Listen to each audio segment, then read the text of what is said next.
യേശുവിന്റെ ഏറ്റവും പ്രിയപ്പെട്ടത് 2 പത്രോസ് 3:11. ഇവയൊക്കെ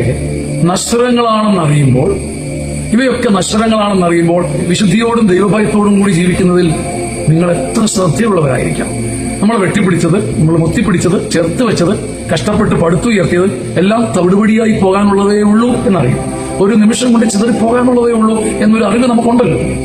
ഓരോ വാർത്തയും ഓരോ ദുരന്തവും കേൾക്കുമ്പോൾ നമുക്കറിയാം ഇതൊക്കെ ഒരു നിമിഷം കൊണ്ട് പോകാനുള്ളതേ ഉള്ളൂ. ഇത് നിങ്ങളെ തൊടുമ്പോൾ, ഇത് നിങ്ങൾ അറിയുമ്പോൾ പിന്നെ നമ്മൾ എന്താ ചെയ്യേണ്ടത്?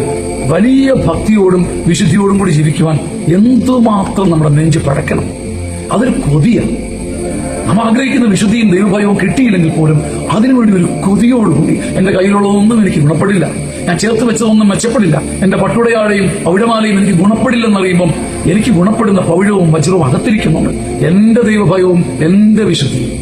പട്ടിനെ തോൽപ്പിക്കുന്ന, പവിഴത്തെ തോൽപ്പിക്കുന്ന ആ സ്വർഗീയ ധനം കൊണ്ട് നശ്വരതയെ തോൽപ്പിക്കുന്ന അനശ്വരത സൃഷ്ടിക്കാൻ നമുക്ക് കഴിയും.